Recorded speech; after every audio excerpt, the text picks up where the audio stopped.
Bismillahirrahmanirrahim. Assalamualaikum warahmatullahi wabarakatuh. Alhamdulillah, segala puji hanya bagi Allah, Rabb semesta alam. Salawat serta salam tak lupa kita curahkan kepada Nabi besar Muhammad SAW. Allahumma salli ala Muhammad wa ala ali Muhammad. Sali dan Salihah SDS Mentari Arido Islamic School. Jumpa lagi dengan Ibu Guru Indri dalam pembelajaran kali ini. Semoga kalian tetap semangat dan memiliki niat yang lurus dalam pembelajaran meski masih di rumah.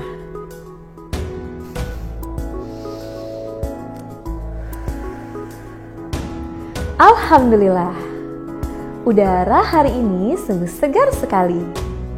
Tahukah kalian, jika tubuh menghirup udara yang segar dengan kualitas oksigen yang baik, dapat membuat tubuh kita tidak mudah terserang penyakit. Udara yang kotor merupakan sarana masuknya virus dan bakteri ke dalam tubuh kita yang menjadi penyebab utama penyakit. Namun, tidak semua tempat kita bisa menghirup oksigen dengan baik. Ada tempat tertentu loh yang apabila kita singgahi, kadar oksigennya hanya sedikit, yang menyebabkan kita kesulitan bernafas. Akibatnya, kita sangat sulit untuk melakukan pernapasan.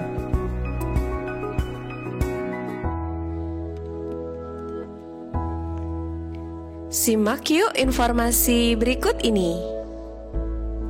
Manusia bernafas menghirup oksigen. Oksigen, unsur yang penting bagi kehidupan kita. Jumlah oksigen di bumi cukup banyak. Gas ini tidak berwarna dan tidak mempunyai rasa. Di dalam tubuh, oksigen diedarkan ke seluruh tubuh oleh darah. Keberadaan oksigen sangat penting bagi makhluk hidup. Udara di bumi, kandungannya terdiri dari 21% zat asam atau oksigen, 78% zat lemas atau nitrogen, 1% zat lainnya. Kandungan tersebut sangat aman bagi makhluk hidup.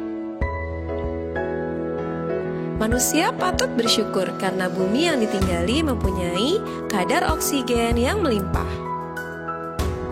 Namun, tahukah kamu bahwa di ketinggian tertentu di atas permukaan laut, kadar oksigennya hanya sedikit?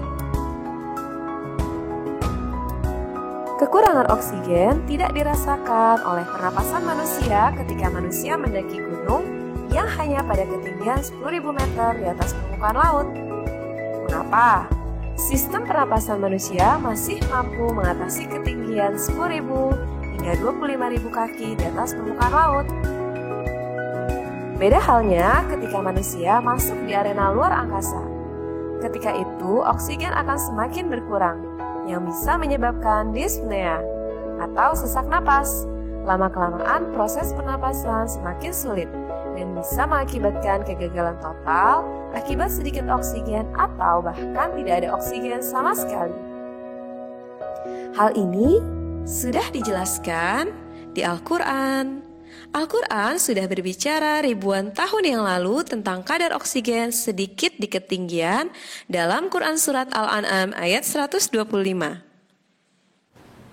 A'udzu billahi minasyaitonir rajim. Bismillahirrahmanirrahim. فَمَنْ يُرِدِ اللَّهُ أَنْ يَهْدِيَهُ يَشْرَحْ صَدْرَهُ لِلْإِسْلَامِ وَمَنْ يُرِدْ أَنْ يُضِلَّهُ يَجْعَلْ صَدْرَهُ ضَيِّقًا حَرَجًا كَأَنَّمَا يَصَّعَّدُ فِي السَّمَاءِ كَذَلِكَ يَجْعَلُ اللَّهُ الرِّجْسَ عَلَى الَّذِينَ لَا يُؤْمِنُونَ. Shadaqallahul Azim. Yang artinya, Barang siapa dikehendaki Allah akan mendapat hidayah, dia akan membukakan dadanya untuk menerima Islam.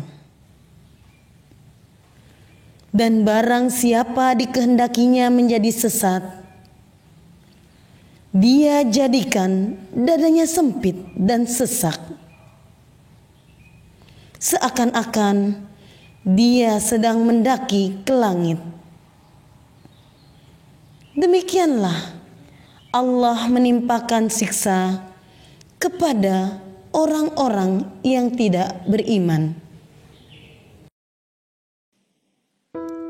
Ada dua hal menarik yang terkait masalah ketinggian ruang angkasa yang dibicarakan Al-Quran.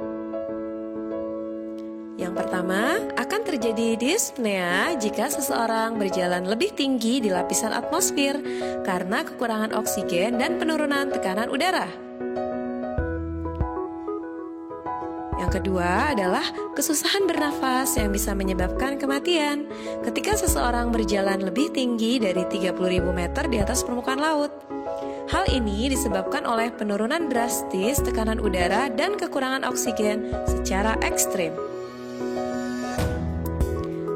Alhamdulillah, betapa bersyukurnya kita ketika Allah memberikan nikmat iman. Percaya kepada kitabullah, bahwa Al-Quran merupakan kalamullah. Al-Quran adalah perkataan Rabb yang menciptakan oksigen, tata surya, dan alam semesta. Bagi orang yang beriman, segala peristiwa yang terjadi dalam kehidupan dikaitkan dengan perilaku manusia.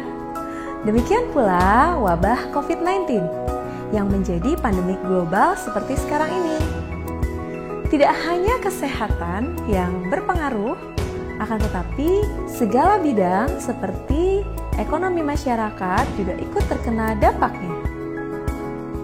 Soli dan Solihah, di tema 2, udara bersih bagi kesehatan, kita akan mempelajari banyak hal yang dapat bermanfaat bagi kita semua.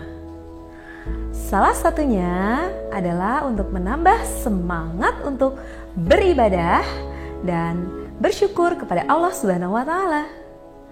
Mari kita simak pembelajaran apa saja yang akan kita pelajari di tema ini.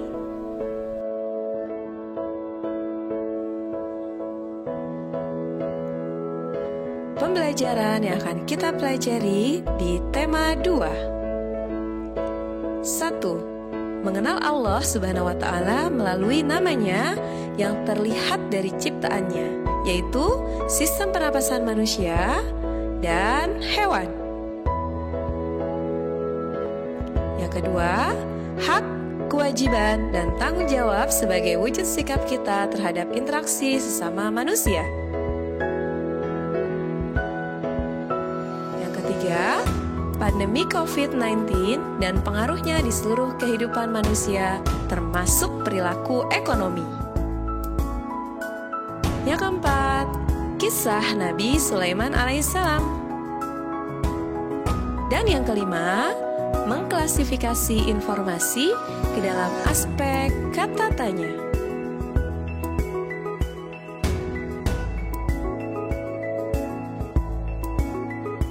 Nah, kalian sudah mengetahui apa saja yang akan kita pelajari di tema ini. Udara bersih bagi kesehatan merupakan nikmat yang Allah berikan kepada kita. Kita diberikan oksigen yang kandungannya sangat aman untuk diri kita. Oleh karena itu, kita harus banyak-banyak bersyukur dengan cara menjaga sistem pernafasan kita agar bisa beribadah kepada Allah Subhanahu wa Ta'ala. Mari kita hidup sehat dan selalu semangat belajar. Sekian dari Ibu Guru Indri. Wassalamualaikum warahmatullahi wabarakatuh.